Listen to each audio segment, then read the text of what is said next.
ಸೇನಾಧೀಶ್ವರನಾದ ತ್ರಯೇಕ ದೇವರ ಪರಿಶುದ್ಧವಾದ ಹೆಸರಿನಲ್ಲಿ ನಿಮ್ಮೆಲ್ಲರಿಗೂ ಸಮಗ್ರ ಸತ್ಯವೇದ ಅಧ್ಯಯನ ಕಾರ್ಯಕ್ರಮಕ್ಕೆ ಪ್ರೀತಿಯ ಸುಸ್ವಾಗತ.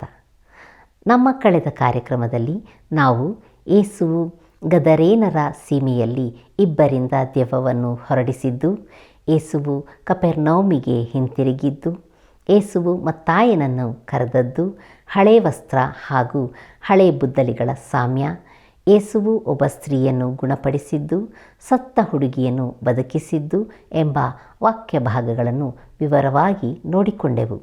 ಯೇಸುವು ಕೆಟ್ಟು ಹೋಗಿರುವುದನ್ನು ಹುಡುಕಿ ರಕ್ಷಿಸುವುದಕ್ಕಾಗಿ ಈ ಲೋಕಕ್ಕೆ ಬಂದನು.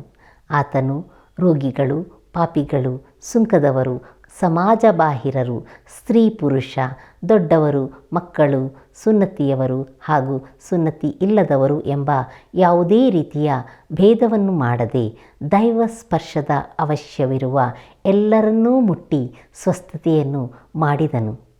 ಅಜ್ಞಾನಿಗಳಿಗೆ ಜ್ಞಾನವನ್ನೂ ಸಹ ನೀಡಿದನು. ಅವಶ್ಯವಿದ್ದಲ್ಲೆಲ್ಲ ವಾಕ್ಯವನ್ನು ಸಾರಿದನು. ಯೋಹಾನ 4:34 ಯೇಸುವು ನನ್ನನ್ನು ಕಳುಹಿಸಿದಾತನ ಚಿತ್ತದಂತೆ ಮಾಡಿ ಆತನ ಕೆಲಸವನ್ನು ಪೂರೈಸುವುದೇ ನನ್ನ ಆಹಾರವು ಎಂದು ಹೇಳಿದ್ದಾನೆ.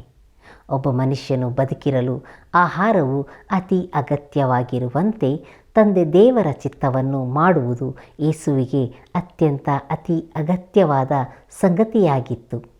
ಸ್ವತಃ ದೇವರಾಗಿದ್ದ ಯೇಸುವಿಗೆ ದೇವರ ಚಿತ್ತವನ್ನು ನೆರವೇರಿಸುವುದು ಅಷ್ಟು ಪ್ರಾಮುಖ್ಯವಾಗಿರುವುದಾದರೆ ನಮಗೆ ಇನ್ನೆಷ್ಟು ಪ್ರಾಮುಖ್ಯವಾಗಿದೆಯಲ್ಲವೇ? ಹಾಗಾದಲ್ಲಿ ದೇವರ ಚಿತ್ತವನ್ನು ಕಂಡುಕೊಳ್ಳಲು ಈಗ ಗಮನವಿಟ್ಟು ಆತನ ಸ್ವರವನ್ನು ಕೇಳಿಸಿಕೊಳ್ಳೋಣ. ಕರ್ತನಲ್ಲಿ ಪ್ರಿಯರೇ, ಸಕಲ ಸಂತೋಷಕ್ಕೆ ಮೂಲ ಕಾರಣನಾದ ನಮ್ಮ ರಕ್ಷಕನಾದ ಯೇಸು ಕ್ರಿಸ್ತನ ಅತಿ ಪರಿಶುದ್ಧವುಳ್ಳ ನಾಮದಲ್ಲಿ ನಿಮ್ಮೆಲ್ಲರಿಗೆ ಪ್ರೀತಿಯ ಹೃದಯಪೂರ್ವಕವಾದ ವಂದನೆಗಳು. ಬನ್ನಿ ಪ್ರಿಯರೇ, ಮತ್ತಾಯನು ಬರೆದ ಸುವಾರ್ತೆಯ ಧ್ಯಾನವನ್ನು ಮುಂದುವರಿಸುವಾಗ ಯೇಸು ಇಬ್ಬರು ಕುರುಡರಿಗೆ ಕಣ್ಣು ಬರುವಂತೆ ಮಾಡಿದ್ದು ಎಂಬುದನ್ನು ನಾವು ನೋಡಲಿದ್ದೇವೆ. ಪ್ರಿಯರೇ, 10ನೆಯ ಅದ್ಭುತ ಕಾರ್ಯವು ಇಬ್ಬರು ಕುರುಡರಿಗೆ ದೃಷ್ಟಿ ಕೊಟ್ಟದ್ದೇ ಆಗಿದೆ. ನಮ್ಮ ಧ್ಯಾನವನ್ನು ಮುಂದುವರಿಸುವ ಹಾಗೆ ಮತ್ತಾಯನು ಬರೆದ ಸುವಾರ್ತೆ 9ನೇ ಅಧ್ಯಾಯ 27ನೇ ವಚನವನ್ನು ನೋಡೋಣ. ಯೇಸು ಅಲ್ಲಿಂದ ಹೋಗುವಾಗ ಇಬ್ಬರು ಕುರುಡರು, ದಾವೀದನ ಕುಮಾರನೇ, ನಮ್ಮನ್ನು ಕರುಣಿಸು ಎಂದು ಕೂಗುತ್ತಾ ಆತನ ಹಿಂದೆ ಹೋದರು ಎಂಬುದಾಗಿ. ಕರ್ತನಲ್ಲಿ ಪ್ರಿಯರೇ, ಈ ಕುರುಡರು ಯೇಸುವನ್ನು ದಾವೀದನ ಕುಮಾರನೇ ಎಂದು ಕರೆದರು. ಪ್ರಿಯರೇ, ಯೇಸುವನ್ನು ಅರಸನೆಂದು ಚಿತ್ರಿಸುವ ಈ ಸುವಾರ್ತೆಯಲ್ಲಿ ಇದು ಕೂಡ ಗಮನಿಸತಕ್ಕದಾಗಿದೆ. ಕರ್ತನಲ್ಲಿ ಪ್ರೀತಿಯುಳ್ಳ ಸಹೋದರ ಸಹೋದರಿಯರೇ, ನಮ್ಮ ಧ್ಯಾನ ಮುಂದುವರಿಸುವ ಹಾಗೆ ಮತ್ತಾಯನು ಬರೆದ ಸುವಾರ್ತೆ 9ನೇ ಅಧ್ಯಾಯ 28ನೇ ವಚನದಿಂದ 30ನೇ ವಚನಗಳನ್ನು ನೋಡಿಕೊಳ್ಳೋಣ. ಅಲ್ಲಿ ಹೀಗೆ ಬರೆದದೆ: ಆತನು ಮನೆಗೆ ಬಂದಾಗ ಆ ಕುರುಡರು ಆತನ ಬಳಿಗೆ ಬಂದರು. ಯೇಸು ಅವರನ್ನು, ನಾನು ಇದನ್ನು ಮಾಡಬಲ್ಲೆನೆಂಬುದನ್ನು ನಂಬುತ್ತೀರೋ ಎಂದು ಕೇಳಿದಕ್ಕೆ ಅವರು, ಹೌದು ಸ್ವಾಮಿ, ನಂಬುತ್ತೇವೆ ಅಂದರು. ಆಗ ಆತನು ಅವರ ಕಣ್ಣುಗಳನ್ನು ಮುಟ್ಟಿ, ನೀವು ನಂಬಿದಂತೆ ನಿಮಗೆ ಆಗಲಿ ಅಂದನು. ಆಗ ಅವರಿಗೆ ಕಣ್ಣು ಬಂದವು. ಮತ್ತು ಯೇಸು ಅವರಿಗೆ, ಇದು ಯಾರಿಗೂ ತಿಳಿಯಬಾರದು, ನೋಡಿರಿ ಎಂದು ಖಂಡಿತವಾಗಿ ಹೇಳಿದನು ಎಂಬುದಾಗಿ. ಪ್ರೀತಿಯುಳ್ಳ ಸಹೋದರ ಸಹೋದರಿಯರೇ, ತಮಗೆ ಸಂಭವಿಸಿದ್ದನ್ನು ಯಾರಿಗೂ ತಿಳಿಸಬಾರದೆಂದು ಯೇಸು ಹೇಳಿದ ಇನ್ನೊಂದು ಸಂದರ್ಭ ಇದಾಗಿದೆ. ಕುಷ್ಠರೋಗಿಗೂ ಆತನು ಇದನ್ನೇ ಹೇಳಿದ್ದನು. ಆತನು ಈ ರೀತಿ ಹೇಳಿದ್ದಕ್ಕೆ ಅನೇಕ ಕಾರಣಗಳಿರಬಹುದು. ಆದರೆ ಈ ಭಾಗದಲ್ಲಿ ಒಂದು ಸಂಗತಿ ಸ್ಪಷ್ಟವಾಗಿ ತಿಳಿಯುತ್ತದೆ. ಆತನ ಅದ್ಭುತಗಳು ಜನರಿಗೆ ತಿಳಿದಾಗ, ಜನರು ಬಹಳ ಹೊತ್ತಾಗಿ ಆತನ ಸುತ್ತ ನೆರೆದಾಗ ಆತನಿಗೆ ಕೆಲಸ ಮಾಡುವುದೇ ಕಷ್ಟವಾಯಿತು. ಪ್ರೀತಿಯುಳ್ಳ ದೇವಜನರೇ, ಮುಂದುವರೆದು ನಾವು ನೋಡುತ್ತೇವೆ ಮತ್ತಾಯನು ಬರೆದ ಸುವಾರ್ತೆ 9ನೇ ಅಧ್ಯಾಯ 31ನೇ ವಚನದಲ್ಲಿ, ಆದರೆ ಅವರು ಹೊರಟು ಹೋಗಿ ಆ ದೇಶದೊಳಗೆಲ್ಲ ಆತನ ಸುದ್ದಿಯನ್ನು ಹಬ್ಬಿಸಿದರು ಎಂಬುದಾಗಿ. ಪ್ರೀತಿಯುಳ್ಳ ಸಹೋದರ ಸಹೋದರಿಯರೇ, ತಮಗೆ ದೃಷ್ಟಿ ದೊರಕಿದ ಈ ಕುರುಡರು ತಮಗಾದ ಸಂತೋಷವನ್ನು ಹತ್ತಿಕ್ಕಲಾರದೆ ಹೋದರು. ಅವರು ಆತನ ಸುದ್ದಿಯನ್ನು ದೇಶದೊಳಗೆಲ್ಲ ಹಬ್ಬಿಸಿದರು ಎಂಬುದನ್ನು ನಾವು ನೋಡುತ್ತೇವೆ. ಪ್ರೀತಿಯುಳ್ಳ ದೇವಜನರೇ, ಮುಂದುವರೆದು ನಾವು ನೋಡುತ್ತೇವೆ ಯೇಸು ಮೂಕ ದೆವ್ವ ಪೀಡಿತರನ್ನು ಗುಣಪಡಿಸಿದ್ದು ಎಂಬುದಾಗಿ. ಪ್ರಿಯರೇ, ನಾವು ಈಗ 11ನೇ ಅದ್ಭುತ ಕಾರ್ಯವನ್ನು ನೋಡಲಿದ್ದೇವೆ. ಇನ್ನೊಬ್ಬ ದೆವ್ವ ಪೀಡಿತನು ಸ್ವಸ್ಥನಾದನು. ಮತ್ತಾಯನ ಸುವಾರ್ತೆ 8 ಮತ್ತು 9ನೇ ಅಧ್ಯಾಯಗಳಲ್ಲಿ ಬರೆಯಲ್ಪಟ್ಟ ದೆವ್ವ ಪೀಡಿತರ ವೃತ್ತಾಂತಗಳಲ್ಲಿ ಇದು 3ನೆಯದು. ಪ್ರೀತಿಯುಳ್ಳ ದೇವಜನರೇ, ನಮ್ಮ ಧ್ಯಾನ ಮುಂದುವರಿಸುವ ಹಾಗೆ ಮತ್ತಾಯನು ಬರೆದ ಸುವಾರ್ತೆ 9ನೇ ಅಧ್ಯಾಯ 32 ಮತ್ತು 33ನೇ ವಚನಗಳು ನೋಡೋಣ. ಅವರು ಹೊರಟು ಹೋಗುತ್ತಿರುವಾಗ ದೆವ್ವ ಹಿಡಿದ ಒಬ್ಬ ಮೂಕನನ್ನು ಆತನ ಬಳಿಗೆ ಕರೆತಂದರು. ಆತನು ದೆವ್ವ ಬಿಡಿಸಿದ ಮೇಲೆ ಆ ಮೂಕನು ಮಾತಾಡುವವನಾದನು. ಅದಕ್ಕೆ ಆ ಜನರು, ಇಸ್ರಾಯೇಲ್ ಜನರಲ್ಲಿ ಇಂಥ ಕಾರ್ಯವನ್ನು ಇದುವರೆಗೆ ಯಾರೂ ನೋಡಲಿಲ್ಲವೆಂದು ಬೆರಗಾದರು. ಪ್ರಿಯರೇ, ಆದರೆ ಫರಿಸಾಯರ ಪ್ರತಿಕ್ರಿಯೆಯನ್ನು ನೋಡಿರಿ. ನಮ್ಮ ಧ್ಯಾನ ಮುಂದುವರಿಸುವ ಹಾಗೆ ಮತ್ತಾಯನು ಬರೆದ ಸುವಾರ್ತೆ 9ನೇ ಅಧ್ಯಾಯ 34ನೇ ವಚನ. ಅಲ್ಲಿ ಹೀಗೆ ನೋಡುತ್ತೇವೆ, ಆದರೆ ಫರಿಸಾಯರು, ಇವನು ದೆವ್ವಗಳ ಒಡೆಯನ ಸಹಾಯದಿಂದಲೇ ದೆವ್ವಗಳನ್ನು ಬಿಡಿಸುತ್ತಾನೆ ಅಂದರು ಎಂಬುದಾಗಿ. ಕರ್ತನಲ್ಲಿ ಪ್ರಿಯರೇ, ಮೂಕನು ಮಾತನಾಡಿದ್ದನ್ನು, ಕುರುಡನಿಗೆ ದೃಷ್ಟಿ ಬಂದದ್ದನ್ನು ಹಾಗೂ ಕುಂಟನು ನಡೆದದನ್ನು ಅವರು ಅಲ್ಲಗಳೆಯಲಿಲ್ಲ. ಆದರೆ ಯೇಸು ಸೈತಾನನ ಶಕ್ತಿಯಿಂದ ಇಂಥ ಕಾರ್ಯಗಳನ್ನು ಮಾಡುತ್ತಾನೆಂದು ಆತನ ಮೇಲೆ ದೂರು ಹೇಳಿದರು. ಪ್ರೀತಿಯುಳ್ಳ ದೇವಜನರೇ, ನಮ್ಮ ಧ್ಯಾನವನ್ನು ಮುಂದುವರಿಸುವ ಹಾಗೆ ಮತ್ತಾಯನು ಬರೆದ ಸುವಾರ್ತೆ 9ನೇ ಅಧ್ಯಾಯ 35ನೇ ವಚನವನ್ನು ನೋಡೋಣ. ಯೇಸು ಎಲ್ಲ ಊರುಗಳನ್ನು ಹಳ್ಳಿ ಪಳ್ಳಿಗಳನ್ನು ಸುತ್ತಿಕೊಂಡು ಅವರ ಸಭಾಮಂದಿರಗಳಲ್ಲಿ ಉಪದೇಶ ಮಾಡುತ್ತಾ ಪರಲೋಕ ರಾಜ್ಯದ ಸುವಾರ್ತೆಯನ್ನು ಸಾರಿ ಹೇಳುತ್ತಾ ಎಲ್ಲಾ ಥರದ ರೋಗಗಳನ್ನು ಎಲ್ಲಾ ಥರದ ಬೇನೆಗಳನ್ನು ವಾಸಿ ಮಾಡುತ್ತಾ ಬಂದನು ಎಂಬುದಾಗಿ. ಪ್ರೀತಿಯುಳ್ಳ ಸಹೋದರ ಸಹೋದರಿಯರೇ, ಪರಲೋಕ ರಾಜ್ಯದ ಸುವಾರ್ತೆಯು ಎಂಬುದನ್ನು ನೋಡುತ್ತೇವೆ. ದೇವರ ಕೃಪೆಯ ಸುವಾರ್ತೆಯಲ್ಲ. ಇದರ ಅರ್ಥ ಎರಡು ಸುವಾರ್ತೆಗಳಿದೆ ಎಂದಲ್ಲ. ಸುವಾರ್ತೆ ಒಂದೇ, ಆದರೆ ಅದಕ್ಕೆ ಅನೇಕ ಮುಖಗಳಿವೆ. ಪರಲೋಕ ರಾಜ್ಯದ ಸುವಾರ್ತೆ ಎಂದರೆ ಆ ರಾಜ್ಯವು ಸಮೀಪವಾಗಿದೆ ಎಂಬುದೇ. ಅದು ರಾಜನ ಆಗಮನಕ್ಕಾಗಿ ಸಿದ್ಧತೆಯನ್ನು ಮಾಡಿಕೊಳ್ಳುವುದಾಗಿದೆ.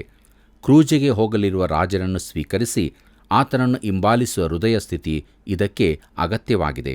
ಪ್ರಿಯರೇ, ಎಲ್ಲಾ ಥರದ ರೋಗಗಳನ್ನು ಎಲ್ಲಾ ಥರದ ಬೇನೆಗಳನ್ನು ವಾಸಿ ಮಾಡುತ್ತಾ ಎಂಬುದಾಗಿ ನೋಡಿದೆವು.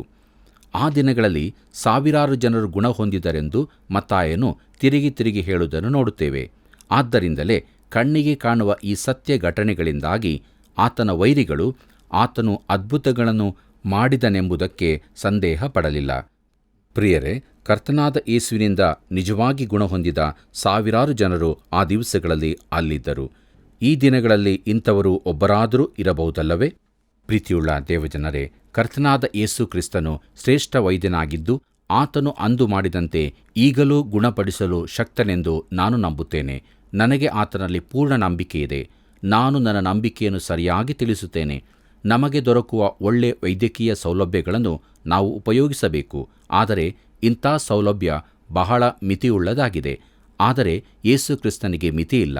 ಆತನು ತನ್ನ ಪರಿಪೂರ್ಣ ಚಿತ್ತದಂತೆ ಗುಣಪಡಿಸುತ್ತಾನೆ ಮತ್ತು ಆತನಿಗೆ ನಾವು ಅದಕ್ಕಾಗಿ ಪೂರ್ಣ ಗೌರವವನ್ನು ಸಲ್ಲಿಸತಕ್ಕದ್ದು. ಪ್ರೀತಿಯುಳ್ಳ ದೇವಜನರೇ, ನಮ್ಮ ಧ್ಯಾನವನ್ನು ಮುಂದುವರಿಸುವ ಹಾಗೆ ಮತ್ತಾಯನು ಬರೆದ ಸುವಾರ್ತೆ 9ನೇ ಅಧ್ಯಾಯ 36ನೇ ವಚನವನ್ನು ನೋಡೋಣ. ಆದರೆ ಜನರ ಗುಂಪುಗಳನ್ನು ನೋಡಿ ಅವರು ಕುರುಬನಿಲ್ಲದ ಕುರಿಗಳ ಹಾಗೆ ತೊಳಲಿ ಬಳಲಿ ಹೋಗಿದ್ದಾರಲ್ಲ ಎಂದು ಅವರ ಮೇಲೆ ಕನಿಕರಪಟ್ಟನು ಎಂಬುದಾಗಿ. ಕರ್ತನಲ್ಲಿ ಪ್ರಿಯರೇ, ಕನಿಕರದ ವಿಚಾರ ಬಂದದ್ದು ಆಶ್ಚರ್ಯವಲ್ಲವೇ? ಪ್ರಿಯರೇ, ದೇವರ ಮಾದರಿ ರಾಜ್ಯವು ಆಳುವವರು ನಿಜವಾಗಿ ಕುರುಬರಂತಿದ್ದರು. ಮೋಶೆಯೂ ದಾವೀದನು ದೇವಜನರ ನಾಯಕರಾಗುವ ಮೊದಲಿಗೆ ಕುರುಬರೇ ಆಗಿದ್ದರು. ದೇವರು ಬೆಳೆಗೆ ಕೊಯ್ಯುವವರಿಗಾಗಿ ಪ್ರಾರ್ಥಿಸುವಾಗ ಕುರುಬನ ಹೃದಯದವರನ್ನು ಕಳಿಸುವಂತೆ ಪ್ರಾರ್ಥಿಸಬೇಕಾಗಿದೆ. ನಾಶನವಾದವರಿಗಾಗಿ ಕನಿಕರದ ಹೃದಯವನ್ನು ನಿನಗೆ ಕೊಡುವಂತೆ ನೀನು ದಿನಾಲೂ ದೇವರಲ್ಲಿ ಪ್ರಾರ್ಥಿಸು. ಕರ್ತನಲ್ಲಿ ಪ್ರಿಯರೇ, ನಮ್ಮ ಧ್ಯಾನ ಮುಂದುವರಿಸುವ ಹಾಗೆ ಮತ್ತಾಯನು ಬರೆದ ಸುವಾರ್ತೆ 9ನೇ ಅಧ್ಯಾಯ 37 ಮತ್ತು 38ನೇ ವಚನವನ್ನು ನೋಡೋಣ. ಆಗ ತನ್ನ ಶಿಷ್ಯರಿಗೆ, ಬೆಳೆಯು ಬಹಳ, ಕೆಲಸದವರು ಸ್ವಲ್ಪ. ಆದುದರಿಂದ ಬೆಳೆಯ ಯಜಮಾನನನ್ನು ನಿನ್ನ ಬೆಳೆಗೆ ಕೆಲಸದವರನ್ನು ಕಳುಹಿಸಬೇಕೆಂದು ಬೇಡಿಕೊಳ್ಳಿರಿ ಎಂದು ಹೇಳಿದನು ಎಂಬುದಾಗಿ. ಪ್ರೀತಿಯುಳ್ಳ ದೇವಜನರೇ, ಈ ಮಾತನ್ನು ತನ್ನ ಶಿಷ್ಯರಿಗೆ ಹೇಳಿದ ಬಳಿಕ ಅವರನ್ನು ಕಳುಹಿಸುತ್ತಾನೆ. ಸ್ನೇಹಿತನೇ, ನೀನು ಯಾವ ಸೇವೆಗಾದರೂ ಪ್ರಾರ್ಥಿಸುವಾಗ ಆ ಸೇವೆಯನ್ನು ನೀನೇ ಮಾಡುವುದಕ್ಕೂ ಸಿದ್ಧನಾಗಿರತಕ್ಕದ್ದು. ಕರ್ತನು ಬೆಳೆಗೆ ಕೆಲಸದವರನ್ನು ಕಳುಹಿಸಬೇಕೆಂದು ಪ್ರಾರ್ಥಿಸಲು ಹೇಳಿದ ಬಳಿಕ ಅದೇ ಪ್ರಾರ್ಥಿಸಿದವರನ್ನು ಬೆಳೆಯ ಕೆಲಸದವರನ್ನಾಗಿ ಕಳುಹಿಸುತ್ತಾನೆ. ಇದು ನಿಜವಾಗಿ ಆಸಕ್ತಿಕರವಾದದ್ದು. ಆದುದರಿಂದ ಪ್ರಿಯರೇ, ನಾವು ಅನೇಕ ಸಂಗತಿಗಳಿಗೋಸ್ಕರ ಪ್ರಾರ್ಥಿಸುತ್ತಾ ಇದ್ದೇವೆ. ಸೇವೆಗೋಸ್ಕರ ಕೆಲಸದವರನ್ನು ಪ್ರಾರ್ಥಿಸು ಎಂಬುದಾಗಿ ಕೇಳುವಾಗ ನಾವು ಕೂಡ ಸೇವೆಯಲ್ಲಿ ಪಾಲುಗಾರರಾಗುವುದಕ್ಕೆ ಸಿದ್ಧರಾಗಿರಬೇಕು. ಇಂಥ ಮನಸ್ಸನ್ನು ಹೊಂದಬೇಕು ಎಂಬುದಾಗಿ ದೇವರ ಬಳಿ ದಿನಾಲೂ ಪ್ರಾರ್ಥಿಸೋಣ. ಕರ್ತನಲ್ಲಿ ಪ್ರಿಯರೇ, ಇಲ್ಲಿಗೆ ನಾವು ಮತ್ತಾಯನು ಬರೆದ ಸುವಾರ್ತೆ 9ನೇ ಅಧ್ಯಾಯದ ಧ್ಯಾನವನ್ನು ಮುಗಿಸಿದೆವು. ದೇವರಾತ್ಮನು ನಮ್ಮ ಜೊತೆ ಇದ್ದುಕೊಂಡು ನಡೆಸಿದ್ದಾನೆ. ನಾವು ತಿಳಿದುಕೊಂಡ ಸತ್ಯಗಳಿಗಾಗಿ ದೇವರನ್ನು ಕೊಂಡಾಡೋಣ. ಬನ್ನಿ ಪ್ರಿಯರೇ, ಮುಂದುವರೆದು ನಾವು ಮತ್ತಾಯನು ಬರೆದ ಸುವಾರ್ತೆಯ 10ನೇ ಅಧ್ಯಾಯ ಧ್ಯಾನವನ್ನು ಪ್ರಾರಂಭಿಸೋಣ. ಈ 10ನೇ ಅಧ್ಯಾಯದ ಮುಖ್ಯ ಪ್ರಸ್ತಾಪವು ಯೇಸು ತನ್ನ 12 ಮಂದಿ ಶಿಷ್ಯರನ್ನು ಇಸ್ರಾಯೇಲ್ ಜನಾಂಗಕ್ಕೆ ಪರಲೋಕ ರಾಜ್ಯದ ಸುವಾರ್ತೆ ಸಾರುವುದಕ್ಕೆ ಕಳಿಸಿದ್ದು ಎಂಬುದಾಗಿ. ಕರ್ತನಲ್ಲಿ ಪ್ರಿಯರೇ, ಮತ್ತಾಯನ ಸುವಾರ್ತೆಯಲ್ಲಿನ ಚಲನೆಯು ಇಲ್ಲಿಯೂ ಮುಂದುವರಿಯುವುದನ್ನು ನಾವು ಕಾಣುತ್ತೇವೆ. ಕರ್ತನಾದ ಯೇಸು ನೀತಿ ನಿಯಮಗಳನ್ನು ಕೊಟ್ಟ ಮೇಲೆ ಬೆಟ್ಟದಿಂದಿಳಿದು ಬಂದು ಹಿಂದಿನ 12 ಅದ್ಭುತ ಕಾರ್ಯಗಳ ಮೂಲಕ ತನ್ನ ಶಕ್ತಿಯನ್ನು ತೋರ್ಪಡಿಸಿದನು. ಈಗ ಆತನು ಇಸ್ರಾಯೇಲ್ ಜನಾಂಗಕ್ಕೆ ಪರಲೋಕ ರಾಜ್ಯದ ಸುವಾರ್ತೆಯನ್ನು ಸಾರುವುದಕ್ಕಾಗಿ ಶಿಷ್ಯರನ್ನು ಕಳುಹಿಸಿಕೊಟ್ಟನು. ಪ್ರಿಯರೇ, ಈಗ ಈ 12 ಮಂದಿ ಮುಂದೂತರಾಗಿ ಅಲ್ಲ, ಸೌವಾರ್ತಿಕರಾಗಿ ಹೋಗಬೇಕಾಗಿದೆ. ಅವರಿಗೆ ಅದ್ಭುತಗಳನ್ನು ಮಾಡುವ ಶಕ್ತಿಯನ್ನು ಕರ್ತನು ತಾನೇ ಕೊಟ್ಟನು. ಇದು ಅವರ ಅಧಿಕಾರದ ಗುರುತಾಗಿತ್ತು. ಸ್ಥಾನಿಕನಾದ ಯೋಹಾನನು ಯಾವುದೊಂದು ಅದ್ಭುತ ಕಾರ್ಯವನ್ನು ಮಾಡಲಿಲ್ಲವೆಂಬುದನ್ನು ಗಮನಿಸಿದ್ದೀರಾ? ಈಗ ಅವರ ಬಿರುದು ಶಿಷ್ಯರು ಎಂಬುದರಿಂದ ಅಪೊಸ್ತಲರು, ಅಂದರೆ ಪ್ರತಿನಿಧಿಗಳು ಎಂಬುದಾಗಿ ಬದಲಾಯಿಸಲ್ಪಟ್ಟಿವೆ. ಕರ್ತನಲ್ಲಿ ಪ್ರಿಯರೇ, ಈ ಅಧ್ಯಾಯಕ್ಕೆ ಬರುವಾಗ ಅನೇಕ ದುರ್ಬೋಧಕರ ಪಂಗಡಗಳು ಈ ಅಧ್ಯಾಯವನ್ನು ತಮ್ಮ ಅಧಿಕಾರದ ಗುರುತಾಗಿ ತೆಗೆದುಕೊಳ್ಳುತ್ತವೆಂಬುದನ್ನು ನೆನಪಿನಲ್ಲಿಡಿರಿ. ಈ ಅಧ್ಯಾಯದಲ್ಲಿ ಕ್ರೈಸ್ತರಿಗಾಗಿ ಯಾವ ಸೂಚನೆಯೂ ಕೊಡಲ್ಪಟ್ಟಿಲ್ಲ. ಇಲ್ಲಿ ಕೊಟ್ಟಿರುವ ಕೆಲವು ಅಪ್ಪಣೆಗಳು ಆ ಸಂದರ್ಭಕ್ಕೆ ಆಗಿದ್ದ ಸ್ಥಿತಿಗತಿಗಳಿಗೆ ಮಾತ್ರ ಅನ್ವಯಿಸತಕ್ಕದ್ದು ಎಂಬುದಾಗಿ ನಾವು ಚೆನ್ನಾಗಿ ತಿಳಿದುಕೊಳ್ಳತಕ್ಕದ್ದು. ಕರ್ತನಲ್ಲಿ ಪ್ರಿಯರೇ, ಮುಂದುವರೆದು ನಾವು ನೋಡುತ್ತೇವೆ 12 ಮಂದಿಗೆ ಯೇಸು ಕರೆದು ನೇಮಿಸಿ ಕಳುಹಿಸಿಕೊಟ್ಟದ್ದು ಎಂಬುದಾಗಿ. ನಮ್ಮ ಧ್ಯಾನವನ್ನು ಮುಂದುವರಿಸುವ ಹಾಗೆ ಮತ್ತಾಯನು ಬರೆದ ಸುವಾರ್ತೆ 10ನೇ ಅಧ್ಯಾಯ 1ನೇ ವಚನವನ್ನು ನೋಡೋಣ. ಮತ್ತು ಆತನು ತನ್ನ 12 ಮಂದಿ ಶಿಷ್ಯರನ್ನು ಹತ್ತರಕ್ಕೆ ಕರೆದು ದೆವ್ವಗಳನ್ನು ಬಿಡಿಸುವುದಕ್ಕೂ ಎಲ್ಲಾ ಥರದ ರೋಗಗಳನ್ನು ಎಲ್ಲಾ ಥರದ ಬೇನೆಗಳನ್ನು ವಾಸಿ ಮಾಡುವುದಕ್ಕೂ ಅವರಿಗೆ ಅಧಿಕಾರ ಕೊಟ್ಟನು ಎಂಬುದಾಗಿ. ಪ್ರೀತಿಯುಳ್ಳ ದೇವಜನರೇ, ಅವರಿಗೆ ಆತನು ಕೊಟ್ಟ ಅಧಿಕಾರವು ಅವರು ಇಸ್ರಾಯೇಲ್ಯರ ಬಳಿಗೆ ಹೋಗುವಾಗ ಅವರಿಗಿದ್ದ ಅಧಿಕಾರದ ಗುರುತಾಗಿತ್ತು. ಇವು ಮೆಸ್ಸಿಯನ ಗುರುತಾಗಿದೆ ಎಂಬುದಾಗಿ ಹಳೆ ಒಡಂಬಡಿಕೆಯ ಪ್ರವಾದಿಗಳು ನುಡಿದಿದ್ದರು. ಈ ಅಧಿಕಾರವನ್ನು ಹೊಂದಿದ ಬಳಿಕ ಅವರು ಶಿಷ್ಯರಾಗಿರದೆ ಅಪೊಸ್ತಲರಾಗಿದ್ದರು ಎಂಬುದಾಗಿ. ಪ್ರೀತಿಯುಳ್ಳ ದೇವಜನರೇ, ನಮ್ಮ ಧ್ಯಾನವನ್ನು ಮುಂದುವರಿಸುವ ಹಾಗೆ ಮತ್ತಾಯನು ಬರೆದ ಸುವಾರ್ತೆ 10ನೇ ಅಧ್ಯಾಯ 2ರಿಂದ 4ನೇ ವಚನದವರೆಗೆ ನೋಡುವಾಗ ಅಲ್ಲಿ ನಾವು ಹೀಗೆ ನೋಡುತ್ತೇವೆ.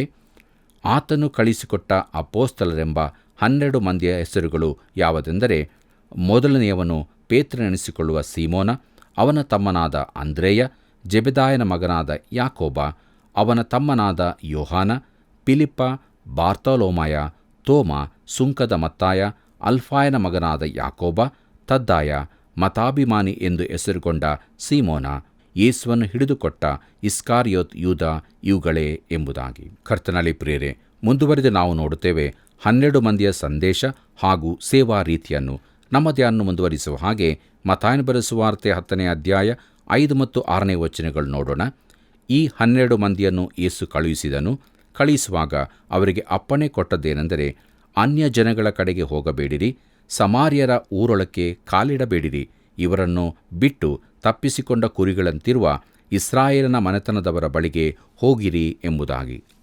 ಕರ್ತನಲ್ಲಿ ಪ್ರೀತಿಯುಳ್ಳ ಸಹೋದರ ಸಹೋದರಿಯರೇ, ನಿನ್ನ ಸೇವೆಗೆ ಇಲ್ಲಿ ಹೇಳಿರುವ ಸೂತ್ರಗಳನ್ನು ನೀನು ಅನ್ವಯಿಸಿಕೊಳ್ಳುವುದಾದರೆ ನೀನು ಇಸ್ರಾಯೇಲರ ಬಳಿಗೆ ಮಾತ್ರ ಹೋಗಬೇಕಾಗಿದೆ. ಯಾಕಂದರೆ ಇದು ತಪ್ಪಿಸಿಕೊಂಡ ಕುರಿಗಳಂತಿರುವ ಇಸ್ರಾಯೇಲ್ಯರ ಕುರಿತಾಗಿ ಹೇಳಿದ್ದು. ನಮಗೆ ಕೊಡಲ್ಪಟ್ಟ ಮಹಾ ನಿಯೋಗಕ್ಕೆ ಇದು ಸಂಬಂಧಿಸಿಲ್ಲವೆಂಬುದು ಸ್ಪಷ್ಟವಾಗಿದೆ. ಕರ್ತನಲ್ಲಿ ಪ್ರಿಯರೇ, ಅಪೊಸ್ತಲ ಕೃತ್ಯಗಳು 1ನೇ ಅಧ್ಯಾಯ 8ನೇ ವಚನವನ್ನು ನೋಡಿರಿ. ಪವಿತ್ರಾತ್ಮ ನಿಮ್ಮ ಮೇಲೆ ಬರಲು ನೀವು ಬಲವನ್ನು ಹೊಂದಿ ಯೆರೂಸಲೇಮಿನಲ್ಲಿಯೂ ಎಲ್ಲ ಯೂದಾಯ ಸಮಾರ್ಯ ಸೀಮೆಗಳಲ್ಲಿಯೂ ಭೂಲೋಕದ ಕಟ್ಟಕಡೆಯವರೆಗೂ ನನಗೆ ಸಾಕ್ಷಿಗಳಾಗಿರಬೇಕು ಎಂಬುದಾಗಿ. ಪ್ರಿಯರೇ, ಇಲ್ಲಿ ನಾವು ಸಮಾರ್ಯ ಸೀಮೆ ಹಾಗೂ ಭೂಲೋಕದ ಕಟ್ಟಕಡೆಯನ್ನು ಸೇರಿಸಬೇಕಾಗಿದೆ. ಆದರೆ ಇಲ್ಲಿ 12 ಮಂದಿಯನ್ನು ಕಳುಹಿಸುವಾಗ ಸಮಾರ್ಯದ ಊರು ಅನ್ಯಜನರ ಕಡೆಗೆ ಹೋಗಬಾರದೆಂದು ಆತನು ಹೇಳಿದ್ದಾನೆ. ಆದರೆ ಈ ಕೇವಲ ತಪ್ಪಿಸಿಕೊಂಡ ಕುರಿಗಳಂತಿರುವ ಇಸ್ರಾಯೇಲರ ಬಳಿಗೆ ಮಾತ್ರ ಹೋಗುವಂತೆ ಆತನು ಅವರಿಗೆ ಹೇಳಿದನು. ಪ್ರೀತಿಯುಳ್ಳ ದೇವಜನರೇ, ನಮ್ಮ ಧ್ಯಾನ ಮುಂದುವರಿಸುವ ಹಾಗೆ ಮತ್ತಾಯನು ಬರೆದ ಸುವಾರ್ತೆ 10ನೇ ಅಧ್ಯಾಯ 7ನೇ ವಚನವನ್ನು ನೋಡೋಣ. ಪರಲೋಕ ರಾಜ್ಯವು ಸಮೀಪವಾಯಿತೆಂದು ಸಾರಿ ಹೇಳುತ್ತಾ ಹೋಗಿರಿ ಎಂಬುದಾಗಿ. ಪ್ರಿಯರೇ, ಇದು ಅವರು ಸಾರಬೇಕಾದ ಸುವಾರ್ತೆಯಾಗಿತ್ತು. ರಾಜ್ಯ ಸಮೀಪ ಹೇಗಾಗಿತ್ತು? ಅದು ಆ ರಾಜ್ಯದ ರಾಜನಲ್ಲಿ ಸಮೀಪವಾಗಿತ್ತು. ಆತನು ಅವರ ನಡುವೆ ಬಂದಿದ್ದಾನೆ. ಕರ್ತನಲ್ಲಿ ಪ್ರಿಯರೇ, ಈ ಶತಮಾನದ ಆದಿಯಲ್ಲಿ ಹಾಗೂ ವಿಕ್ಟೋರಿಯಾ ಯುಗದ ಕೊನೆ ಭಾಗಗಳಲ್ಲಿ ಕ್ರೈಸ್ತರಲ್ಲನೇಕರಲ್ಲಿಯೂ ಒಂದು ವಿಧದ ನಿರೀಕ್ಷೆ ಹುಟ್ಟಿಕೊಂಡಿತು. ಎಲ್ಲ ಹೆಚ್ಚಿನ ಕ್ರೈಸ್ತ ಗುಂಪುಗಳು ಪರಲೋಕ ರಾಜ್ಯವನ್ನು ಕಟ್ಟುವ ಮಹಾಕಾರ್ಯದಲ್ಲಿ ತಮ್ಮನ್ನು ತೊಡಗಿಸಿಕೊಂಡಿದ್ದರು. ಪ್ರತಿ ಗುಂಪುಗಳು ಕೂಡ ದೇವರು ತಮಗೇನೇ ಈ ಕೆಲಸವನ್ನು ವಹಿಸಿದ್ದಾನೆಂಬಂತೆ ವರ್ತಿಸುತ್ತಿದ್ದರು. ಆದರೆ ಸಭೆಯು ಪರಲೋಕ ರಾಜ್ಯವನ್ನು ಕಟ್ಟುವುದಕ್ಕಾಗಿ ಕರೆಯಲ್ಪಟ್ಟಿಲ್ಲ. ಕರ್ತನಾದ ಯೇಸು ಕ್ರಿಸ್ತನು ತಾನೇ ಈ ಲೋಕಕ್ಕೆ ಬಂದಾಗ ಅದನ್ನು ಕಟ್ಟುತ್ತಾನೆ. ಸಭೆಯೆಂಬುದು ಕ್ರಿಸ್ತನನ್ನು ಪ್ರಕಟಿಸುವುದಕ್ಕೂ ಲೋಕದ ಅಂತ್ಯದವರೆಗೆ ಆತನ ಸುವಾರ್ತೆಯನ್ನು ಸಾರುವುದಕ್ಕೂ ಲೋಕದೊಳಗಿಂದ ಕರೆಯಲ್ಪಟ್ಟ ದೇಹವಾಗಿದೆ. ರಾಜ್ಯ ಕಟ್ಟುವ ಕೆಲಸ ನಮ್ಮದಲ್ಲ. ಕರ್ತನಲ್ಲಿ ಪ್ರಿಯರೇ, ಕ್ರಿಸ್ತನನ್ನು ನಾವು ಅಂಗೀಕರಿಸುವಾಗ ಆತನ ರಾಜ್ಯ ನಮ್ಮೊಳಗೆ ಬರುತ್ತದೆ. ಯೇಸು ಅವರನ್ನು ಕಳಿಸುವಾಗ ತನಗಿದ್ದ ಅಧಿಕಾರದ ಮುದ್ರೆಯನ್ನೇ ಅವರಿಗೆ ಕೊಡುತ್ತಾನೆ. ಪ್ರೀತಿಯುಳ್ಳ ದೇವಜನರೇ, ನಮ್ಮ ಧ್ಯಾನ ಮುಂದುವರಿಸುವ ಹಾಗೆ ಮತ್ತಾಯನ ಬರೆದ ಸುವಾರ್ತೆ 10ನೇ ಅಧ್ಯಾಯ 8ನೇ ವಚನವನ್ನು ನೋಡೋಣ. ರೋಗಿಗಳನ್ನು ಸ್ವಸ್ಥ ಮಾಡಿರಿ, ಸತ್ತವರನ್ನು ಬದುಕಿಸಿರಿ, ಕುಷ್ಠ ಹತ್ತಿದವರನ್ನು ಶುದ್ಧ ಮಾಡಿರಿ, ದೆವ್ವಗಳನ್ನು ಬಿಡಿಸಿರಿ, ಉಚಿತವಾಗಿ ಹೊಂದಿದ್ದೀರಿ, ಉಚಿತವಾಗಿ ಕೊಡಿರಿ ಎಂಬುದಾಗಿ. ಕರ್ತನಲ್ಲಿ ಪ್ರಿಯರೇ, ಈ ಮೇಲಿನವುಗಳಲ್ಲಿ ಯಾವುದನ್ನಾದರೂ ಒಂದನ್ನು ನೀನು ಮಾಡಲು ಶಕ್ತನಾಗಿರುವುದಾದರೆ ಎಲ್ಲವನ್ನೂ ಮಾಡಬಲ್ಲವನಾಗುತ್ತಿ. ಸತ್ತವರನ್ನು ಎಬ್ಬಿಸುವುದೂ ಕೂಡ ಈ ಪಟ್ಟಿಯಲ್ಲಿದೆ. ಇದು ಆ ಅಪ್ಪಣೆ ಕೊಡಲ್ಪಟ್ಟ ಕಾಲ, ಸಂದರ್ಭಕ್ಕೆ ಮಾತ್ರ ಅನ್ವಯಿಸುವಂಥದ್ದಾಗಿದೆ. ಕರ್ತನಲ್ಲಿ ಪ್ರಿಯರೇ, ಈ 8ನೇ ವಚನವನ್ನು ತಮ್ಮ ನಿಯೋಗವೆಂದು ನೆನೆಸುವ ಜನರು ಮುಂದಿನ ವಚನವನ್ನು ಮರೆತು ಬಿಡುತ್ತಾರೆ. ಅವರು ಅದನ್ನು ಉಪಯೋಗಿಸಿದ್ದನ್ನು ನಾನು ನೋಡಿಲ್ಲ. ಆದರೆ ಇದೆಲ್ಲವೂ ಒಂದೇ ಸಂದರ್ಭದಲ್ಲಿ ಹೇಳಲ್ಪಟ್ಟದಾಗಿದೆ. ಕರ್ತನಲ್ಲಿ ಪ್ರೀತಿಯುಳ್ಳ ಸಹೋದರ ಸಹೋದರಿಯರೇ, ನಮ್ಮ ಧ್ಯಾನವನ್ನು ಮುಂದುವರಿಸುವ ಹಾಗೆ ಮತ್ತಾಯನ ಬರೆದ ಸುವಾರ್ತೆ 10ನೇ ಅಧ್ಯಾಯ 9 ಮತ್ತು 10ನೇ ವಚನಗಳನ್ನು ನೋಡೋಣ. ನಿಮ್ಮ ಹಮ್ಮಿಣಿಗಳಲ್ಲಿ ಹೊನ್ನು, ಹಣ, ದುಡ್ಡುಗಳನ್ನು, ದಾರಿಗೆ ಹಸಿಬೆಯನ್ನು, 2 ಅಂಗಿ, ಕೆರ, ಕೋಲು ಮುಂತಾದವುಗಳನ್ನು ಸಂಗ್ರಹಿಸಿಕೊಳ್ಳಬೇಡಿರಿ. ಆಳು ಅಂಬಲಿಗೆ ಯೋಗ್ಯನಷ್ಟೇ ಎಂಬುದಾಗಿ. ಪ್ರೀತಿಯುಳ್ಳ ದೇವಜನರೇ, ಈ ವಚನವನ್ನು ನಾವು ಸರಿಯಾದ ಸಮಯ ಸನ್ನಿವೇಶಗಳಲ್ಲಿ ನೋಡಬೇಕಿದೆ. ನಮ್ಮ ಕರ್ತನಾದ ಯೇಸು ತನ್ನ 3 ವರ್ಷದ ಸೇವಾ ಅವಧಿಯಲ್ಲಿ ಕೊಟ್ಟ ತಾತ್ಕಾಲಿಕ ಅಪ್ಪಣೆಗಳು ಇವಾಗಿವೆ. ಆದರೆ ತನ್ನ ಸೇವೆಯ ಕಡೆಯ ಸಮಯದಲ್ಲಿ ತನ್ನ ಅಪೊಸ್ತಲರಿಗೆ ಆತನು ಬೇರೆಯೇ ಅಪ್ಪಣೆಗಳನ್ನು ಕೊಟ್ಟಿದ್ದಾನೆ. ಇದನ್ನು ನಾವು ಲೂಕನು ಬರೆದ ಸುವಾರ್ತೆ 22ನೇ ಅಧ್ಯಾಯ 35 ಮತ್ತು 36ನೇ ವಚನಗಳಲ್ಲಿ ನೋಡುತ್ತೇವೆ. ಅಲ್ಲಿ ಹೀಗೆ ಬರೆದದೆ: ನಿಮ್ಮನ್ನು ನಾನು ಹಮ್ಮಿಣಿ, ಹಸಿಬೆ, ಜೋಡುಗಳಿಲ್ಲದೆ ಕಳಿಸಿದಾಗ ನಿಮಗೆ ಏನಾದರೂ ಕೊರತೆಯಾಯಿತೋ ಎಂದು ಕೇಳಲು ಅವರು ಏನೂ ಇಲ್ಲವೆಂದು ಉತ್ತರ ಕೊಟ್ಟರು. ಅದಕ್ಕೆ ಆತನು, ಈಗಲಾದರೂ ಹಮ್ಮಿಣಿ ಇಲ್ಲದವನು ಅದನ್ನು ತಕ್ಕೊಳ್ಳಲಿ, ಹಸಿಬೆ ಇದ್ದವನು ಅದನ್ನೂ ತಕ್ಕೊಳ್ಳಲಿ, ಮತ್ತು ಕತ್ತಿ ಇಲ್ಲದವನು ತನ್ನ ಮೇಲಂಗಿಯನ್ನು ಮಾರಿ 1 ಕತ್ತಿಯನ್ನು ಕೊಂಡುಕೊಳ್ಳಲಿ ಎಂಬುದಾಗಿ. ಕರ್ತನಲ್ಲಿ ಪ್ರಿಯರೇ, ಅಪೊಸ್ತಲನಾದ ಪೌಲನು ಕೊರಿಂಥದವರಿಗೆ ಬರೆದಂಥ 1ನೇ ಪತ್ರಿಕೆ 9ನೇ ಅಧ್ಯಾಯ 14ನೇ ವಚನದಲ್ಲಿ ಹೀಗೆ ಬರೆಯುತ್ತಾನೆ: ಅದೇ ರೀತಿಯಾಗಿ ಕರ್ತನೂ ಸಹ ಸುವಾರ್ತೆಯಿಂದಲೇ ಜೀವನ ಮಾಡಬೇಕೆಂದು ನೇಮಿಸಿದ್ದಾನೆ ಎಂಬುದಾಗಿ. ಕರ್ತನಲ್ಲಿ ಪ್ರಿಯರೇ, ಪ್ರಸಂಗಿಯ ಕುರಿತಾಗಿ ಹೆಚ್ಚಿನ ಸಂಗತಿಗಳನ್ನು 9ನೇ ಅಧ್ಯಾಯದಲ್ಲಿ ತಿಳಿಸುತ್ತಾನೆ. ಈ ದಿನಗಳಲ್ಲಿ ನಾವು ಕ್ರೈಸ್ತ ಸೇವೆಗಳನ್ನು ಬೆಂಬಲಿಸಬೇಕೆಂದು ದೇವರು ಆಶಿಸುತ್ತಾನೆ. ಕರ್ತನಲ್ಲಿ ಪ್ರಿಯರೇ, ನನ್ನ ಸಲಹೆ ಏನೆಂದರೆ, ನೀವು ಮತ್ತಾಯನ ಬರೆದ ಸುವಾರ್ತೆ 10ನೇ ಅಧ್ಯಾಯ 8ನೇ ವಚನವನ್ನು ಆಧಾರ ಮಾಡಿಕೊಳ್ಳುವುದಾದರೆ ಮುಂದಿನ 9ನೇ ವಚನವನ್ನು ಅದರ ಜೊತೆಯಲ್ಲೇ ತೆಗೆದುಕೊಳ್ಳಬೇಕು. ನನ್ನ ಮಾತು ಕಠಿಣವೆಂದು ಭಾವಿಸಬೇಡಿರಿ, ಆದರೆ ನಾವು ಸತ್ಯವೇದದ ವಚನವನ್ನು ಅದರ ಹಿನ್ನೆಲೆಯೊಂದಿಗೆ ತೆಗೆದುಕೊಳ್ಳಬೇಕಾಗಿದೆ. ಪ್ರಿಯರೇ, ತನ್ನ 12 ಮಂದಿ ಶಿಷ್ಯರನ್ನು ಕಳುಹಿಸುವಾಗ ಯೇಸು ಇನ್ನೂ ಕೆಲವು ಸೂಚನೆಗಳನ್ನು ಕೊಡುತ್ತಾನೆ. ಮುಂದುವರೆದು ನಮ್ಮ ಧ್ಯಾನದಲ್ಲಿ ಮತ್ತಾಯನ ಬರೆದ ಸುವಾರ್ತೆ 10ನೇ ಅಧ್ಯಾಯ 11ನೇ ವಚನವನ್ನು ನೋಡೋಣ.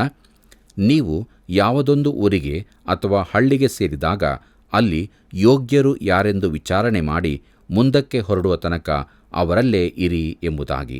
ಕರ್ತನಲ್ಲಿ ಪ್ರಿಯರೇ, ಇದಂತೂ ಈಗಿನ ದಿನಗಳಿಗೆ ಅನ್ವಯಿಸುವಂಥದ್ದಲ್ಲ. ಈ ರೀತಿ ಊರಿಂದೂರಿಗೆ ಸಂಚರಿಸುವ ಬೋಧಕರು ಅಲ್ಲಿನ ಜನರಿಗೆ ತೊಂದರೆ ಕೊಡುವ ಬದಲಿಗೆ ಯಾವುದಾದರೊಂದು ಒಳ್ಳೆ ವಸತಿ ಗೃಹದಲ್ಲಿ ತಂಗುವುದು ಒಳ್ಳೆಯದು. ಕೆಲವರ ಮನೆಯಲ್ಲಿ ಈಗಲೂ ಪ್ರವಾದಿಯ ಕೋಣೆ ಎಂಬುದು ಇರುತ್ತದೆ. ನಮ್ಮ ದೇಶದಲ್ಲಿಯೂ ಇಂಥ ಅನೇಕ ಮನೆಗಳಿವೆ. ಅವು ಉತ್ತಮ ಸ್ಥಳಗಳಾಗಿವೆ. ಆದರೆ ಪ್ರಿಯರೇ, ಈ ದಿನಗಳಲ್ಲಿ ನಾವು ಯಾವುದಾದರೊಂದು ಊರಿಗೆ ಹೋಗಿ ಇಲ್ಲಿ ಒಳ್ಳೆಯ ಕ್ರೈಸ್ತನು ಯಾರು ಎಂದು ಕೇಳಿಸಿಕೊಂಡು ಅವನ ಮನೆಗೆ ಹೋಗಿ ನಾನು ಬಂದಿದ್ದೇನೆ ಎಂದು ಹೇಳುವುದನ್ನು ಕರ್ತನು ಆಶಿಸಲಾರನು. ಆತನು ತನ್ನ ಶಿಷ್ಯರಿಗೆ ತಾತ್ಕಾಲಿಕವಾಗಿ 3 ವರ್ಷಗಳ ಸೇವೆಗೋಸ್ಕರ ತಾತ್ಕಾಲಿಕ ನಿಯಮಗಳನ್ನು ಕೊಡುತ್ತಿದ್ದಾನೆಂಬುದನ್ನು ಗಮನಿಸಿರಿ. ಇದನ್ನು ನಾವು ಅದಕ್ಕೆ ತಕ್ಕ ಹಿನ್ನೆಲೆಯಲ್ಲಿ ಅರ್ಥ ಮಾಡಿಕೊಳ್ಳಬೇಕು. ಪ್ರೀತಿಯುಳ್ಳ ದೇವಜನರೇ, ನಮ್ಮ ಧ್ಯಾನವನ್ನು ಮುಂದುವರಿಸುವ ಹಾಗೆ ಮತ್ತಾಯನು ಬರೆದ ಸುವಾರ್ತೆ 10ನೇ ಅಧ್ಯಾಯ 12 ಮತ್ತು 13ನೇ ವಚನಗಳನ್ನು ನೋಡೋಣ. ಆ ಮನೆಯೊಳಕ್ಕೆ ಹೋಗುವಾಗ ಶುಭವಾಗಲಿ ಅನ್ನಿರಿ. ಆ ಮನೆಯವರು ಯೋಗ್ಯರಾಗಿದ್ದರೆ ನಿಮ್ಮ ಆಶೀರ್ವಾದವು ಅವರಿಗೆ ಆಗಲಿ, ಅಯೋಗ್ಯರಾಗಿದ್ದರೆ ನಿಮ್ಮ ಆಶೀರ್ವಾದವು ನಿಮಗೆ ಹಿಂದಕ್ಕೆ ಬರಲಿ ಎಂಬುದನ್ನು ಕಾಣುತ್ತೇವೆ. ಪ್ರೀತಿಯುಳ್ಳ ದೇವಜನರೇ, ನಮ್ಮ ಧ್ಯಾನ ಮುಂದುವರಿಸುವ ಹಾಗೆ ಮತ್ತಾಯನು ಬರೆದ ಸುವಾರ್ತೆ 10ನೇ ಅಧ್ಯಾಯ 14ನೇ ವಚನ ನೋಡುವಾಗ, ಯಾರಾದರೂ ನಿಮ್ಮನ್ನು ಸೇರಿಸಿಕೊಳ್ಳದೆಯೂ ನಿಮ್ಮ ವಾಕ್ಯಗಳನ್ನು ಕೇಳದೆಯೂ ಹೋದರೆ ನೀವು ಆ ಮನೆಯನ್ನಾಗಲಿ ಆ ಊರನ್ನಾಗಲಿ ಬಿಟ್ಟು ಹೊರಡುವಾಗ ನಿಮ್ಮ ಕಾಲಿಗೆ ಹತ್ತಿದ ಧೂಳನ್ನು ಜಾಡಿಸಿಬಿಡಿರಿ ಎಂಬುದಾಗಿ. ಪ್ರೀತಿಯುಳ್ಳ ಸಹೋದರ ಸಹೋದರಿಯರೇ, ಇದು ಈ ದಿನಗಳಲ್ಲಿ ನಮಗೆ ಕೊಡಲ್ಪಟ್ಟ ನಿಯೋಗವಲ್ಲ. ಆಧುನಿಕ ಸೌಹಾರ್ದಿಕರ ಪ್ರತಿಕ್ರಿಯೆ ಹೀಗಿರಬಾರದು. ಖಂಡಿತವಾಗಿ ನಾನು ಕೂಟಗಳಿಗಾಗಿ ಹೋದ ಯಾವ ಸ್ಥಳದಲ್ಲೂ ಹೀಗೆ ನನ್ನ ಕಾಲುಗಳನ್ನು ಜಾಡಿಸಲಿಲ್ಲ. ಕೆಲವು ಸ್ಥಳಗಳಲ್ಲಿ ಇಂಥ ಪ್ರತಿಕ್ರಿಯೆ ನನಗೆ ಸಿಕ್ಕಿದ್ದರೂ ನಾನು ಆ ರೀತಿ ಮಾಡಲಿಲ್ಲ. ಈ ನಿಯಮವು ಆಗಿನ ಕಾಲಕ್ಕೆ ಆ ಶಿಷ್ಯರಿಗೆ ಕೊಡಲ್ಪಟ್ಟದಾಗಿತ್ತು. ಕರ್ತನಲ್ಲಿ ಪ್ರೀತಿಯುಳ್ಳ ದೇವಜನರೇ, ನಮ್ಮ ಧ್ಯಾನ ಮುಂದುವರಿಸುವ ಹಾಗೆ ಮತ್ತಾಯನು ಬರೆದ ಸುವಾರ್ತೆ 10ನೇ ಅಧ್ಯಾಯ 15ನೇ ವಚನವನ್ನು ನೋಡೋಣ. ನ್ಯಾಯ ವಿಚಾರಣೆ ದಿವಸದಲ್ಲಿ ಅಂಥ ಊರಿನ ಗತಿಯು ಸೊದೋಮ್ ಗೊಮೋರಗಳ ಸೀಮೆಯ ಗತಿಗಿಂತಲೂ ಕಠಿಣವಾಗಿರುವುದು ಎಂದು ನಿಮಗೆ ಸತ್ಯವಾಗಿ ಹೇಳುತ್ತೇನೆ ಎಂಬುದಾಗಿ. ಪ್ರಿಯರೇ, ಮುಂದಿನ ಅಧ್ಯಾಯದಲ್ಲಿ ಹೀಗೆ ನ್ಯಾಯ ತೀರ್ಪಿಗೊಳಗಾದ ಊರುಗಳ ಗತಿ ಏನಾಯಿತೆಂಬುದನ್ನು ನಾವು ನೋಡಲಿದ್ದೇವೆ. ನಮ್ಮ ಧ್ಯಾನದಲ್ಲಿ ಮುಂದುವರಿದು ನೋಡುವಾಗ ಆ ಶಿಷ್ಯರು ಏನನ್ನು ನಿರೀಕ್ಷಿಸಬಹುದು ಎಂಬುದನ್ನು ನೋಡುತ್ತೇವೆ. ಬನ್ನಿ ಪ್ರಿಯರೇ, ನಮ್ಮ ಧ್ಯಾನ ಮುಂದುವರಿಸುವ ಹಾಗೆ ಮತ್ತಾಯನು ಬರೆದ ಸುವಾರ್ತೆ 10ನೇ ಅಧ್ಯಾಯ 16ನೇ ವಚನವನ್ನು ನೋಡೋಣ. ನೋಡಿರಿ, ತೋಳಗಳ ನಡುವೆ ಕುರಿಗಳನ್ನು ಹೊಗಿಸಿದಂತೆ ನಾನು ನಿಮ್ಮನ್ನು ಕಳುಹಿಸಿಕೊಡುತ್ತೇನೆ. ಆದುದರಿಂದ ಸರ್ಪಗಳಂತೆ ಜಾಣರು, ಪಾರಿವಾಳಗಳಂತೆ ನಿಷ್ಕಪಟಿಗಳು ಆಗಿರಿ ಎಂಬುದಾಗಿ. ಪ್ರೀತಿಯುಳ್ಳ ದೇವಜನರೇ, ಆ ಊರಿನ ಸ್ಥಿತಿಗತಿಗಳ ಕುರಿತು ಹೇಳಿದ ಮೇಲೆ ಯೇಸು ಅವರು ತನ್ನ ಸಾಕ್ಷಿಗಳಾಗಿ ಹೋಗುವಾಗ ಅನುಸರಿಸಬೇಕಾದ ಸೂತ್ರಗಳನ್ನು ತಿಳಿಸುತ್ತಾನೆ. ಈ ಸೂತ್ರಗಳು ಆಗಕ್ಕೂ ಈಗಕ್ಕೂ ನಿತ್ಯ ಕಾಲಕ್ಕೂ ಅನ್ವಯಿಸುವುಗಳಾಗಿವೆ. ದೇವರ ಮಗುವು ಸರ್ಪದ ಹಾಗೆ ಜಾಣನು, ಪಾರಿವಾಳದಂತೆ ನಿಷ್ಕಪಟಿಯೂ ಆಗಿರತಕ್ಕದ್ದು. ಎರಡರಲ್ಲಿ ಒಂದು ಮಾತ್ರ ಆಗಿದ್ದರೆ ಯಾವ ಲಾಭವೂ ಇಲ್ಲ. ನಾನು ಸಂಧಿಸಿದ ಕೆಲವರು ಅತಿ ಜಾಣರಾಗಿ ಸರ್ಪಗಳಂತೆ ಇದ್ದರೂ ಪಾರಿವಾಳಗಳಂತೆ ನಿಷ್ಕಪಟಿಗಳಾಗಿರಲಿಲ್ಲ. ಅವರು ಸುಲಭವಾಗಿ ನಮ್ಮನ್ನು ವಂಚಿಸಬಲ್ಲರು. ಇನ್ನೂ ಕೆಲವರು ಪಾರಿವಾಳಗಳಂತೆ ಸಾಧುಗಳಾಗಿದ್ದರೂ ಸುಲಭವಾಗಿ ಮೋಸಕ್ಕೆ ಬೀಳುತ್ತಾರೆ. ಅವರು ಜಾಣರಾಗಿರುವುದಿಲ್ಲ. ಸರ್ಪವು ಅಪಾಯಕಾರಿಯಾದದ್ದು, ಪಾರಿವಾಳವು ಸುಲಭವಾಗಿ ಅಪಾಯಕ್ಕೆ ಸಿಕ್ಕಿಬೀಳುವಂತಹದ್ದು. ನಾವು ಈ ಎರಡೂ ಗುಣಗಳನ್ನು ಜೊತೆಯಾಗಿ ಹೊಂದಿರಬೇಕು. ಕರ್ತನಲ್ಲಿ ಪ್ರಿಯರೇ, ನಮ್ಮ ಕಾರ್ಯಕ್ರಮದ ಅಂತ್ಯ ಭಾಗಕ್ಕೆ ನಾವು ಬಂದಿರುವಾಗ ಕೊನೆಯದಾಗಿ ನಮ್ಮ ಧ್ಯಾನದಲ್ಲಿ ಮತ್ತಾಯನು ಬರೆದ ಸುವಾರ್ತೆ 10ನೇ ಅಧ್ಯಾಯ 17ನೇ ವಚನವನ್ನು ನೋಡೋಣ. ಅಲ್ಲಿ ಹೀಗೆ ಬರೆದದೆ, ಇದಲ್ಲದೆ ಜನರ ವಿಷಯದಲ್ಲಿ ಎಚ್ಚರಿಕೆಯಾಗಿರಿ. ಅವರು ನಿಮ್ಮನ್ನು ನ್ಯಾಯ ವಿಚಾರಣೆ ಸಭೆಗಳಿಗೆ ಎಳಕೊಂಡು ಹೋಗುವರು, ತಮ್ಮ ಸಭಾಮಂದಿರಗಳಲ್ಲಿ ನಿಮ್ಮನ್ನು ಕೊರಡೆಗಳಿಂದ ಹೊಡೆಯುವರು ಎಂಬುದಾಗಿ. ಕರ್ತನಲ್ಲಿ ಪ್ರಿಯರೇ, ನಮಗೆ ಸಭಾಮಂದಿರದಲ್ಲಿ ಈ ರೀತಿಯ ಪೆಟ್ಟು ಈ ತನಕ ಬಿದ್ದಿರಲಿಕ್ಕಿಲ್ಲ. ಆದರೆ ಮಾತಿನ ಹೊಡೆತಗಳು ಬಿದ್ದಿರಬಹುದು. ಕರ್ತನಲ್ಲಿ ಪ್ರಿಯರೇ, ಕ್ರಿಸ್ತ ನಂಬಿಕೆಯ ಜೀವಿತದಲ್ಲಿ ಕಷ್ಟ ಶೋಧನೆಗಳು ಬಂದೇ ಬರುತ್ತದೆ. ಇವುಗಳಲ್ಲಿ ನಾವು ಸ್ಥಿರಚಿತ್ತದಿಂದ ಇರುವುದಾದರೆ ಅವುಗಳನ್ನು ಜಯಿಸುತ್ತೇವೆ. ಆದುದರಿಂದ ಯಾವಾಗಲೂ ದೇವರಾತ್ಮನನ್ನು ಆದುಕೊಂಡವರಾಗಿ ಎಲ್ಲ ಸ್ಥಿತಿಗತಿಗಳಲ್ಲಿ ಜಯವನ್ನು ಹೊಂದಿಕೊಳ್ಳೋಣ. ಬನ್ನಿ ಪ್ರಿಯರೇ, ಪ್ರಾರ್ಥನೆ ಮಾಡೋಣ. ಕೃಪಾಳು ದೇವರೇ, ನಿನ್ನ ಅತಿ ಪರಿಶುದ್ಧವುಳ್ಳ ನಾಮಕ್ಕೆ ಸ್ತೋತ್ರವಾಗಲಿ. ನಿನ್ನ ಮೇಲೆ ಇಟ್ಟಂಥ ನಂಬಿಕೆಯ ಜೀವಿತದಲ್ಲಿ ನಾವು ಮುಂದೆ ಮುಂದೆ ಸಾಗುತ್ತಿರುವಾಗ ನಮಗೆ ಬರುವಂಥ ಎಲ್ಲ ಪರಿಸ್ಥಿತಿಗಳಲ್ಲಿ ನಾವು ನಿನ್ನ ಜೊತೆ ಇದ್ದುಕೊಂಡು ಜಯಭರಿತರಾಗಿ ಜೀವಿಸಲಿಕ್ಕೆ ಸಹಾಯ ಮಾಡು. ಕಷ್ಟಗಳು, ಶೋಧನೆಗಳು, ಸಮಸ್ಯೆಗಳು, ಕಣ್ಣೀರುಗಳು ಏನು ಬಂದರೂ ಕೂಡ ಎಂದಿಗೂ ಬಿದ್ದು ಹೋಗದಂತೆ ನಿನ್ನಲ್ಲಿ ಇದ್ದುಕೊಂಡು ಧನ್ಯರಾಗಿ ಮುಂದೆ ಸಾಗುವುದಕ್ಕೆ ಸಹಾಯ ಮಾಡು. ತಂದೆಯಾದ ದೇವರೇ, ಯಾರ್ಯಾರು ನಿನ್ನಿಂದ ದೂರವಾಗಿದ್ದಾರೋ, ನಿನ್ನನ್ನು ಬಿಟ್ಟು ಜೀವಿಸ್ತಾ ಇದ್ದಾರೋ ಅಂಥವರ ಜೀವಿತಗಳಲ್ಲಿ ನೀನು ಕಾರ್ಯ ಮಾಡಿ ರಕ್ಷಣೆಗೆ ನಡೆಸಬೇಕಾಗಿ ಬೇಡಿಕೊಳ್ಳುತ್ತೇವೆ. ನಮ್ಮೆಲ್ಲರ ಜೀವಿತದಲ್ಲಿ ನಿನ್ನ ಚಿತ್ತವೇ ನೆರವೇರಲ್ಪಡಲಿ. ಯೇಸುವಿನ ನಾಮದಲ್ಲಿ ಬೇಡಿದ್ದೇವೆ ತಂದೆ, ಆಮೆನ್. ಪ್ರೀತಿಯ ದೇವ ಮಕ್ಕಳೇ, ಇದುವರೆಗೆ ನೀವು ಕೇಳಿದ ವಾಕ್ಯವು ನಿಮಗೆ ಬಲವನ್ನು ನೀಡಿದೆ ಎಂದು ನಾನು ನಂಬುತ್ತೇನೆ. ಯೇಸುವು ಇಬ್ಬರು ಕುರುಡರಿಗೆ ಕಣ್ಣು ಬರುವಂತೆ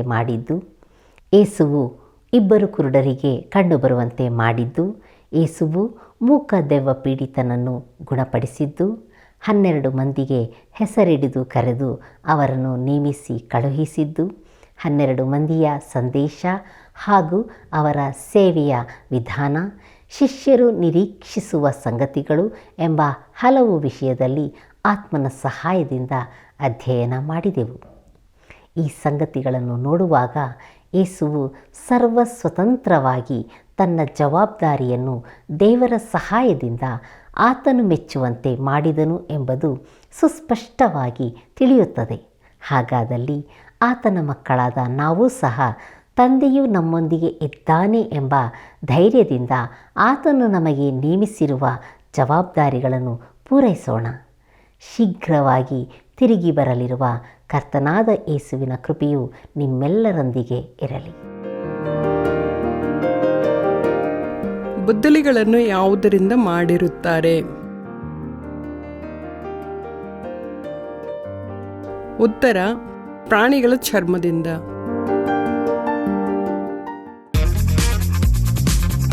ಈ ಕಾರ್ಯಕ್ರಮ ನಿಮಗೆ ಇಷ್ಟವಾಯಿತೆ? ಈಗಲೇ ಒಂದು ಮಿಸ್ಡ್ ಕಾಲ್ ಕೊಡಿರಿ. ಮುಂದಿನ ವಿಜೇತರು ನೀವಾಗಿರಬಹುದು.